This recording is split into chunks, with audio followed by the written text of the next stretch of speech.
Vitamin B 12 शाकाहारी लोगों के लिए जीवन का रहस्य।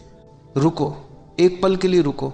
आज जो बात मैं तुमसे करने वाला हूं वो बात शायद तुमने पहले कभी इस तरह नहीं सुनी होगी। और अगर तुम शाकाहारी हो और तुम्हारे शरीर में थकान है, कमजोरी है, याददाश्त कमजोर हो रही है, हाथ पैरों में झनझनाहट है, नींद नहीं आती, मन उदास रहता है, तो मैं तुमसे कह रहा हूं आज की यह बात पूरी सुनना, क्योंकि इसका जवाब इसी बात में छुपा है। और जो तुम सोच रहे हो कि हाँ विटामिन 12 की बात होगी, ये तो सबको पता है। रुको, जो तुम्हें पता है वो आधा है, और आधा जानना बहुत खतरनाक होता है। पूरा जानो, तभी जीवन बदलता है। तो चलो इस यात्रा पर चलते हैं। एक बात पहले समझ लो, ये शरीर तुम्हारा मंदिर है, और जिस मंदिर की नींव कमजोर हो उसमें कितना भी सोना चढ़ाओ वो मंदिर एक दिन गिर जाता है। विटामिन 12 उस नींव का एक ऐसा पत्थर है जिसे लोग देखते नहीं, समझते नहीं, और जब तक समझते हैं तब तक शरीर बहुत कुछ खो चुका होता है।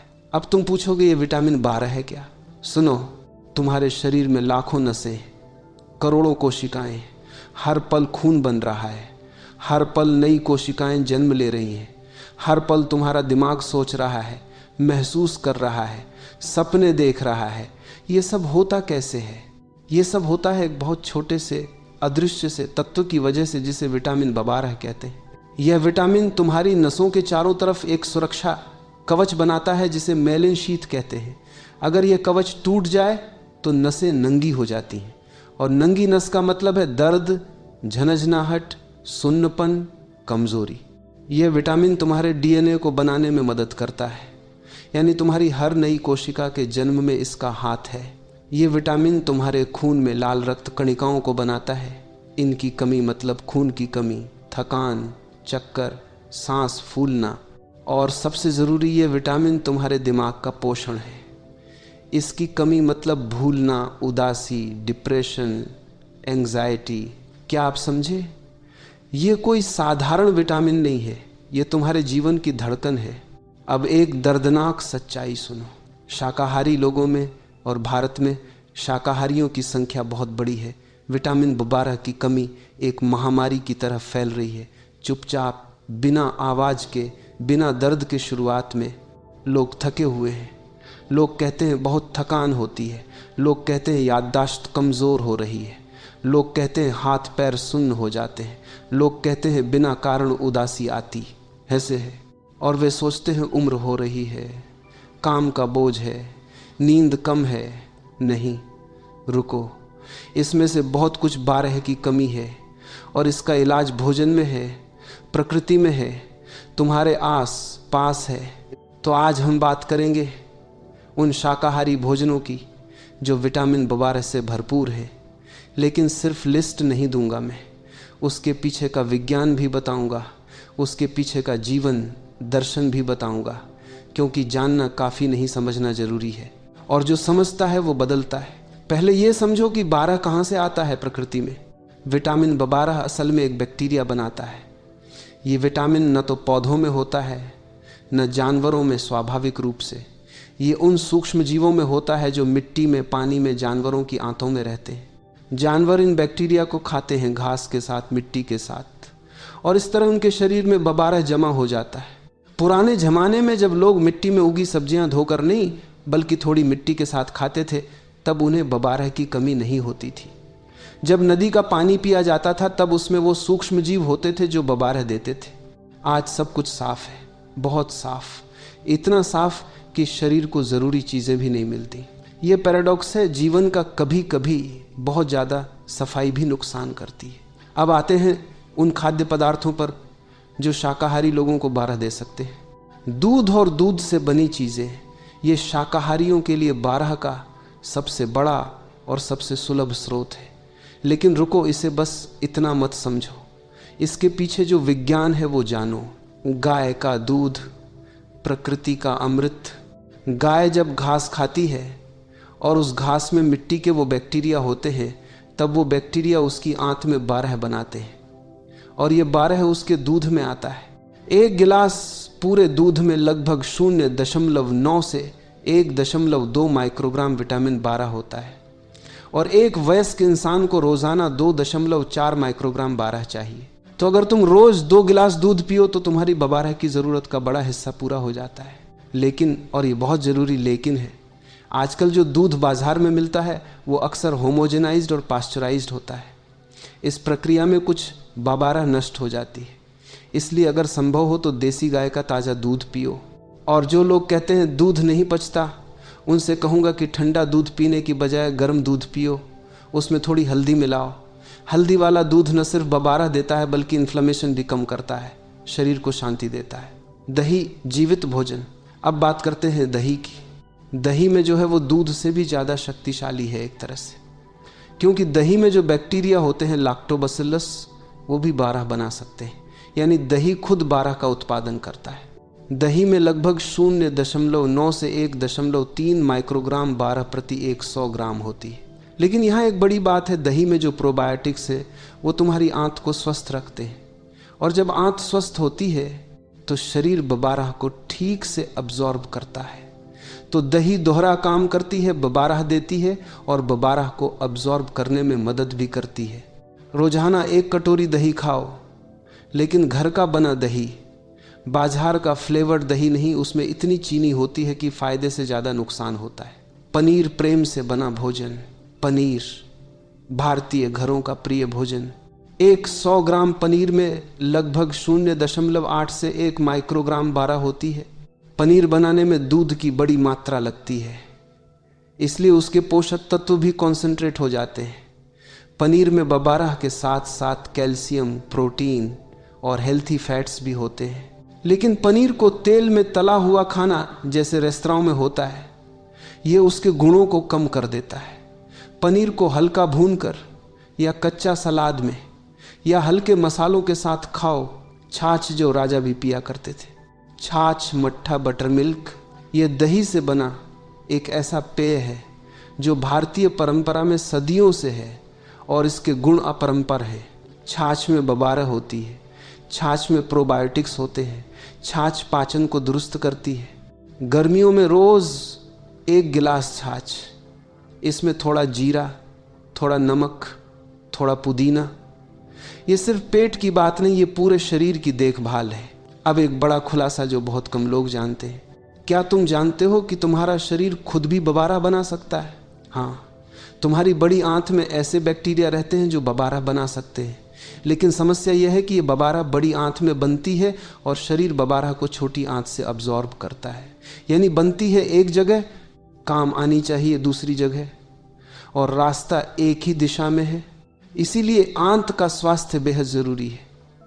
जो लोग एंटीबायोटिक्स बहुत लेते हैं, जो लोग जंक फूड खाते हैं, जो लोग तनाव में रहते हैं, उनकी आंत की बैक्टीरिया की संरचना बिगड़ जाती है और बबारह की कमी बढ़ जाती है। तो भोजन के साथ साथ हाथ का ख्याल रखना भी जरूरी है।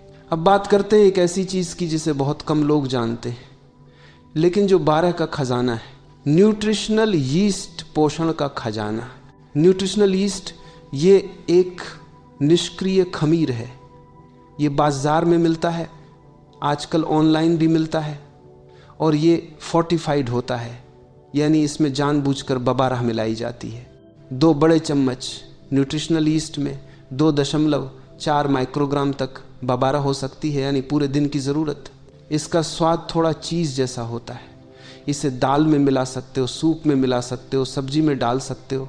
ये उन लोगों के लिए वरदान है जो डेयरी नहीं लेते, जैसे वे लोग जिन्हें दूध से एलर्जी है या जो वीगन है। अब एक बात जो तुम्हें चौंका देगी, क्या टेम्पे और नाटो जैसे फर्मेंटेड फूड्स में बारह है? हाँ और न दोनों। टेम्पे जो इंडोनेशिया का एक फर्मेंटेड सोयाबीन प्रोडक्ट है, उसमें बबारह के एनालॉग्स हो सकते हैं, लेकिन ये एनालॉग्स असली बबारह की तरह शरीर में काम नहीं करते, बल्कि कुछ शोध कहते हैं कि ये असली बबारह के अब्जॉर्प्शन को रोक सकते हैं। इसलिए सिर्फ टेम्पे या फर्मेंटेड फूड्स पर निर्भर मत रहो बारह के लिए। न तो जो एक जापानीज़ फर्मेंटेड सोयाबीन फूड है, इसमें थोड़ी असली बारह हो सकती है, लेकिन ये भारत में आसानी से नहीं मिलता और इसका स्वाद भी सबको पसंद नहीं आता। अब एक बड़ी गहरी बात, फोर्टिफाइड फूड्स आधुनिक ज़माने का उपाय। आज के ज़माने में बहुत सारे खाद्य पदार्थों में बारह मिलाई जाती है, इसे फोर्टिफिकेशन कहते हैं। जैसे फोर्टिफाइड प्लांट बेस्ड मिल्क, बादाम का दूध, सोया दूध, ओट का दूध, इनमें अक्सर बबारह मिलाई जाती है। बोतल के पीछे लेबल देखो, अगर विटामिन बबारह लिखा है तो ये एक अच्छा विकल्प है। फोर्टिफाइड सीरियल्स, कुछ ब्रेकफास्ट सीरियल्स में बारह होती है। सुबह का नाश्ता ऐसे सीरियल से करो जो फोर्टिफाइड हो। फोर्टिफाइड ब्रेड, कुछ ब्रांड्स के ब्रेड में भी बबारह होती है। ये आधुनिक जमाने का तरीका है। प्रकृति ने हमें जो दिया था उसे हमने खो दिया, तो अब विज्ञान उसे वापस दे रहा है। अब एक बात जो तुम्हें बहुत जरूरी लगेगी, बबारह सिर्फ खाने से नहीं मिलती, वो अब्जॉर्ब भी होनी चाहिए। ये बात सुनो ध्यान से। तुम्हारे पेट में एक चीज बनती है जिसे इंट्रिंसिक फैक्टर कहते हैं। यह एक प्रोटीन है और बबारह को अब्जॉर्ब करने के लिए ये इंट्रिंसिक फैक्टर जरूरी है। अगर इंट्रिंसिक फैक्टर नहीं बन रहा तो तुम कितना भी बबारह खाओ, शरीर उसे ग्रहण नहीं कर पाएगा। इंट्रिंसिक फैक्टर कम क्यों हो जाता है? उम्र के साथ, ऑटो इम्यून कंडीशंस में, पर्निशियस एनीमिया में, क्रॉनिक गैस्ट्राइटिस में। इसीलिए 50 साल के बाद बबारह की जरूरत बढ़ जाती है और सप्लीमेंटेशन जरूरी हो जाती है। और एक बात, 12 की कमी के लक्षणों को पहचानो। थकान जो आराम से नहीं जाती, ये 12 की कमी का सबसे पहला लक्षण है। तुम पूरी रात सोते हो और सुबह उठते हो फिर भी थके हुए। हाथ और पैर में झनझनाहट या सुन्नपन, यह नसों पर असर है जो बबारह की कमी से होता है। जीभ में दर्द या जलन, ग्लॉसिटस जीभ का सूजना और लाल होना 12 की कमी का एक खास लक्षण है। याददाश्त का कमजोर होना, भूलना बढ़ जाना, ध्यान न लगना, उदासी, डिप्रेशन, एंजाइटी, क्योंकि बबारह के बिना सेरोटोनिन और डोपामीन जैसे न्यूरोट्रांसमीटर्स ठीक से नहीं बनते। पीली त्वचा, खून की कमी से रंग उड़ जाता है, सांस फूलना, दिल तेज धड़कना। अगर इनमें से कोई भी लक्षण है तो बबारह जांचो, खून का टेस्ट करवाओ, इसे नजरअंदाजा मत करो। अब एक और गहरी बात, 12 की कमी और दिमाग का रिश्ता। क्या तुम जानते हो कि 12 की गंभीर और लंबे समय की कमी डिमेंशिया जैसे लक्षण पैदा कर सकती है?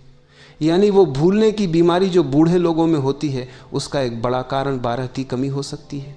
कितनी दुखद बात है, जिन बुजुर्गों को हम बुढ़ापे में भूलने की बीमारी कहकर छोड़ देते हैं, उनमें से कुछ सिर्फ 12 की कमी से पीड़ित है। और यह ठीक हो सकता था। बबारह ब्रेन के श्रिंकेज को रोकती है। रिसर्च से पता चला है कि जिन बुजुर्गों में बबारह का लेवल सामान्य था, उनके दिमाग में उम्र के साथ होने वाली सिकुड़न कम थी। तो अगर तुम चाहते हो कि बुढ़ापे में भी दिमाग तेज रहे तो आज से बबारह का ख्याल रखो। एग्स क्या शाकाहारियों के लिए? ये एक विवादित प्रश्न है। भारत में बहुत से लोग हैं जो अंडा खाते हैं लेकिन खुद को शाकाहारी मानते हैं, और बहुत से हैं जो बिल्कुल नहीं खाते। अगर तुम अंडा खाते हो तो जानो कि एक बड़े अंडे में लगभग 0.6 माइक्रोग्राम बबारह होती है। योक यानी जर्दी में बबारह होती है, सफेद भाग में नहीं। इसलिए अंडे की जर्दी मत फेंको। लेकिन अगर तुम अंडा नहीं खाते तो कोई बात नहीं, दूध, दही, पनीर से भी काम चलता है। एल्गी और सीवीड समुद्र का रहस्य, ये बात बहुत रोचक है। कुछ समुद्री शैवाल आल्गी में बबारह होती है, विशेष रूप से क्लोरेला और स्पिरुलिना की बात होती है। स्पिरुलिना ये एक नीला हरा एल्गी है। इसे पाउडर के रूप में खाया जाता है। इसमें प्रोटीन, आयरन और कई विटामिन्स होते हैं। लेकिन बबारह के बारे में यहाँ एक महत्वपूर्ण बात है। स्पिरुलिना में बबारह के एनालॉग्स होते हैं जो असली बबारह नहीं है। ये एनालॉग्स शरीर में वही टेस्ट में पॉजिटिव दिखते हैं जो असली बबारह के लिए होते हैं, लेकिन काम नहीं करते, बल्कि ये असली बबारह के एब्जॉर्प्शन को ब्लॉक कर सकते हैं। तो स्पिरुलिना को 12 का सोर्स मत मानो, इसे अन्य कारणों से खा सकते हो, 12 के लिए नहीं। क्लोरेला ये थोड़ा अलग है। कुछ रिसर्च कहती है कि क्लोरेला में थोड़ी असली बबारह हो सकती है, लेकिन अभी तक ये पूरी तरह कंफर्म नहीं हुआ। नोरी यह एक जापानीज सीवीड है जो सुशी में इस्तेमाल होती है। इसमें कुछ 12 हो सकती है, लेकिन भारत में यह आसानी से नहीं मिलती। अब बात करते हैं एक ऐसे विषय पर जो लोग अक्सर नज़रअंदाज कर देते हैं, सप्लीमेंट्स कब और कैसे।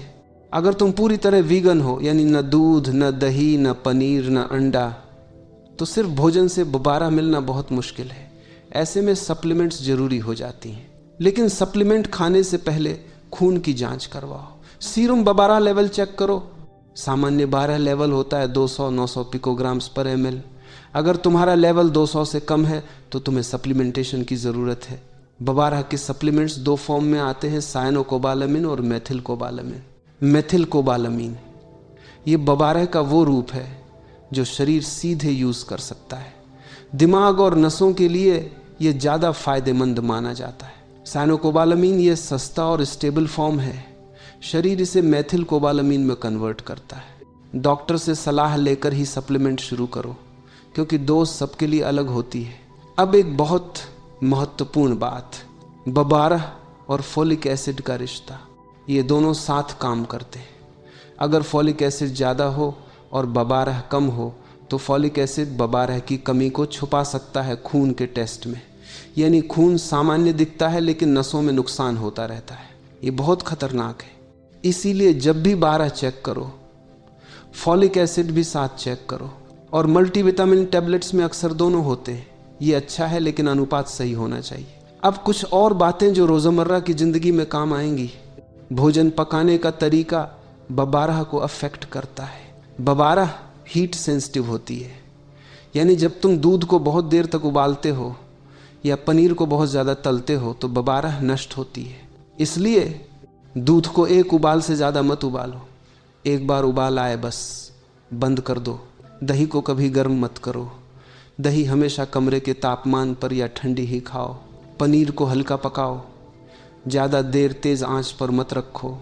12 और गर्भावस्था एक बहुत ज़रूरी बात। अगर कोई महिला गर्भवती है तो बबारह की ज़रूरत बढ़ जाती है, क्योंकि बच्चे के दिमाग और नसों के विकास के लिए बबारह बेहद ज़रूरी है। 12 की कमी से गर्भावस्था में न्यूरल ट्यूब डिफेक्ट्स हो सकते हैं, यानी बच्चे की रीढ़ और दिमाग में जन्म से दोष, बच्चे का विकास धीमा हो सकता है, माँ में अनेमिया हो सकता है। इसलिए गर्भवती महिलाएं और वे महिलाएं जो गर्भधारण की सोच रही हैं, उन्हें अभी से 12 पर ध्यान देना चाहिए। 12 है और बच्चे, छोटे बच्चे जो माँ का दूध पी रहे हैं, अगर माँ में 12 की कमी है तो बच्चे में भी कमी आ जाएगी, क्योंकि माँ के दूध में 12 होती है, लेकिन तभी जब माँ में पर्याप्त 12 हो। शाकाहारी माताएं, विशेष रूप से वीगन माताएं, अपना 12 लेवल चेक करवाएं और अपने बच्चे का भी। अब एक आंखें खोल देने वाली बात, आज से 50 साल पहले भारत में 12 की कमी इतनी नहीं थी। क्यों? क्योंकि तब खेतों में केमिकल फर्टिलाइजर्स कम थे और मिट्टी में वो बैक्टीरिया जिंदा थे जो 12 बनाते हैं। क्योंकि तब लोग कुएं का या नदी का पानी पीते थे जिसमें ट्रेस मिनरल्स और बैक्टीरिया थे। क्योंकि तब गाय भैंस खुले में चरती थीं, घास खाती थीं और उनका दूध ज़्यादा पोषक था। क्योंकि तब खाना मिट्टी के बर्तनों में पकता था। क्योंकि तब जीवन सरल था और आंत की बीमारियां कम थीं। आज खेतों में केमिकल इतने हैं कि मिट्टी के बैक्टीरिया मर गए। पानी इतना फिल्टर होता है कि उसमें कुछ नहीं बचा। गायें फैक्ट्री फार्म्स में बंद हैं गंदे, तनावपूर्ण वातावरण में। खाना स्टील और नॉन स्टिक पर पकता है। जंक फूड से आंत बर्बाद है। ये सभ्यता की कीमत है जो हम चुका रहे हैं अपने शरीर से। तो क्या करें? पहली बात, वापस जाओ, जितना हो सके प्राकृतिक जीवन की तरफ। घर पर दही बनाओ, दुकान का नहीं। देसी गाय का दूध पियो अगर मिल सके। ताजे फल और सब्जियां खाओ। आंत को स्वस्थ रखो। फर्मेंटेड फूड्स खाओ, प्रोसेस्ड फूड्स कम करो, एंटीबायोटिक बेवजह मत लो। दूसरी बात, नियमित जांच करवाओ। साल में एक बार 12 टेस्ट जरूर करो। तीसरी बात, अगर जांच में कमी आए तो घबराओ नहीं, सप्लीमेंट लो। 12 सप्लीमेंट सेफ हैं, ये वाटर सॉल्युबल है, इसलिए ओवरडोज नहीं होता। जो ज़्यादा है वो पेशाब में निकल जाता है। अब एक बात जो मन को हिला देगी, क्या तुमने कभी सोचा है कि डिप्रेशन, एंजाइटी और मेंटल इलनेस का एक बड़ा कारण न्यूट्रिशनल डिफिशियंसी हो सकती है? आज लाखों लोग एंटी डिप्रेसेंट्स ले रहे हैं और कुछ को वाकई ज़रूरत है, लेकिन बहुत से ऐसे हैं जिनका डिप्रेशन सिर्फ 12 और विटामिन डी की कमी से है, और अगर इन्हें सही न्यूट्रिशन मिले तो उनकी ज़िंदगी बदल जाए। ये ट्रेजेडी है कि हम सिम्टम्स का इलाज करते हैं, रूट कॉज का नहीं। अब बात करते हैं उन लोगों की जो बिल्कुल वीगन है, न दूध, न दही, न पनीर। उनके लिए 12 के विकल्प क्या हैं? फोर्टिफाइड प्लांट मिल्क्स, सोया दूध, बादाम दूध, ओट दूध जो 12 से फोर्टिफाइड, लेबल चेक करो। फोर्टिफाइड सीरियल्स, कुछ ब्रेकफास्ट सीरियल्स में 12 होती। न्यूट्रिशनल ईस्ट, जैसा मैंने बताया, बबारह सप्लीमेंट्स, मेथिलकोबालामीन या साइनोकोबालामीन, डॉक्टर की सलाह से। बबारह इंजेक्शंस अगर कमी बहुत ज़्यादा हो और ओरल एब्जॉर्प्शन ठीक ना हो तो इंजेक्शन भी दिया जाता है। ये डायरेक्टली ब्लड स्ट्रीम में जाता है, एब्जॉर्प्शन की समस्या नहीं होती। अब एक और गहरी बात जो सोच को बदल देगी। 12 सिर्फ एक विटामिन नहीं है, ये तुम्हारे अस्तित्व का हिस्सा है। तुम्हारा डीएनए जो तुम्हारी हर कोशिका में है, जो तुम्हारी पहचान है, जो तुम्हारे माँ बाप से मिला और तुम अपने बच्चों को देते हो, उसे बनाने और रिपेयर करने में 12 का हाथ है। तुम्हारी हर सांस, हर धड़कन, हर विचार, हर स्पर्श, हर प्रेम, ये सब नसों के जरिए होता है और उन नसों की सुरक्षा 12 करती है। तो जब तुम दही खाते हो, जब तुम दूध पीते हो, जब तुम पनीर खाते हो, तो सिर्फ खाना नहीं खा रहे, अपने अस्तित्व को पोषण दे रहे हो। एक बात और जो मैं चाहता हूं तुम समझो, शरीर एक भाषा बोलता है। हर दर्द, हर थकान, हर बीमारी यह शरीर की भाषा है, ये तुम्हें सिग्नल दे रहा है। लेकिन हम इस भाषा को इग्नोर करते हैं। हम पेन किलर खाते हैं, सिग्नल बंद हो जाता है। हम एनर्जी ड्रिंक पीते हैं, थोड़ी देर थकान छुपती है, लेकिन समस्या बनी रहती है, बल्कि बढ़ती रहती है। असली इलाज है शरीर की भाषा सुनना और उसे जो चाहिए वो देना। अब उन खाद्य पदार्थों की एक व्यवहारिक सूची बनाते हैं जो तुम अपनी दिनचर्या में शामिल कर सकते हो। सुबह की शुरुआत 1 गिलास गर्म दूध, अगर हल्दी मिला सको और भी अच्छा। दूध में लगभग 1 माइक्रोग्राम 12। नाश्ते में फोर्टिफाइड सीरियल अगर लेबल पर 12 लिखी है, इसमें 0.5 से 6 माइक्रोग्राम तक 12 हो सकती है, ब्रांड पर निर्भर। दोपहर का खाना, दाल के साथ 1 कटोरी दही, दही में 0.9 माइक्रोग्राम 12। पनीर की सब्जी हल्की, कम तेल में पक्की, 50 ग्राम पनीर में लगभग 0.4 0.5 माइक्रोग्राम 12। शाम 1 गिलास छाछ। रात का खाना घर का बना पनीर या दही के साथ। इस दिनचर्या से तुम रोजाना 2.5 से 3 माइक्रोग्राम 12 आसानी से पा सकते हो, जो कि एक वयस्क की दैनिक ज़रूरत 2.4 माइक्रोग्राम से थोड़ा ज़्यादा है। अब बात करते हैं उन लोगों की जो ये सोचते हैं मैं तो हमेशा से यही खाता हूँ फिर भी कमी हो गई। ये बहुत वैलिड सवाल है। देखो, 12 का खाना जरूरी है, लेकिन उतना ही जरूरी है उसका एब्जॉर्प्शन। कुछ कारण जो 12 की एब्जॉर्प्शन को रोकते हैं। एच पाइलोरी इन्फेक्शन, ये एक बैक्टीरिया है जो पेट में रहता है और इंट्रिंसिक फैक्टर को कम करता है। भारत में ये इन्फेक्शन बहुत कॉमन है। अगर पेट में जलन, गैस, अल्सर की शिकायत है, एच पाइलोरी टेस्ट करवाओ। मेटफॉर्मिन ये डायबिटीज़ की दवाई है जो बहुत कॉमनली दी जाती है। ये 12 एब्जॉर्प्शन को कम करती है। अगर तुम मेटफॉर्मिन ले रहे हो तो साल में 1 बार 12 टेस्ट जरूर। Proton pump inhibitors, PPIs, omeprazole, pantoprazole, ये एसिडिटी की दवाइयाँ हैं जो बहुत लोग लेते हैं। ये पेट में एसिड कम करती हैं, लेकिन 12 को अब्जॉर्ब करने के लिए पेट में एसिड चाहिए। तो जो लोग लंबे समय से ये दवाइयाँ ले रहे हैं उनमें 12 की कमी आ सकती है। अल्कोहल, अगर शराब पीते हो तो 12 अब्जॉर्प्शन कम होती है। सीलियक डिजीज और क्रोन्स डिजीज ये आंत की बीमारियां हैं जो एब्सॉर्प्शन को बाधित करती हैं। उम्र 50 के बाद इंट्रिंसिक फैक्टर कम होने लगता है। तो सिर्फ खाना ही नहीं, इन सब बातों पर भी ध्यान दो। अब एक प्रैक्टिकल टिप जो हर घर में काम आएगी। घर पर दही कैसे बनाएं जो 12 से भरपूर हो। ताज़ा दूध लो, गाय का देसी दूध अगर मिल सके, 1 उबाल दो, ज़्यादा नहीं। थोड़ा ठंडा होने 2 हाथ सहन कर सके इतना गर्म। 1 चम्मच पुराना दही मिलाओ जामन के रूप में। ढककर 6-8 घंटे रखो। ये दही बाजार के दही से कहीं ज़्यादा पोषक है। इसमें जीवित बैक्टीरिया ज़्यादा है, 12 ज़्यादा है। अब 12 के बारे में कुछ मिथ्स तोड़ते हैं। मुझे कोई सिम्टम नहीं है तो कमी नहीं होगी। गलत। 12 की कमी के लक्षण बहुत धीरे धीरे आते हैं सालों में, और जब तक सिम्टम्स आते हैं कमी बहुत गहरी हो चुकी होती है। नसों का नुकसान शुरू हो चुका होता है। मैं बहुत सारा दूध पीता हूँ तो कमी नहीं होगी, जरूरी नहीं। अगर एब्जॉर्प्शन की समस्या है, एच पाइलोरी है, इंट्रिंसिक फैक्टर कम है, तो कितना भी दूध पियो 12 शरीर में नहीं जाएगी। शाकाहारी खाना स्वस्थ है तो 12 की कमी नहीं हो सकती। शाकाहारी खाना कई तरह से स्वस्थ है, लेकिन 12 के मामले में यह नेचुरली कमज़ोर है। ये एक वैज्ञानिक तथ्य है। स्वीकार करो और उसके अनुसार कदम उठाओ। स्पिरुलिना लेता हूँ, 12 मिल जाती है। जैसा मैंने बताया, स्पिरुलिना में 12 एनालॉग्स हैं, असली 12 नहीं। इस मिथ पर भरोसा मत करो।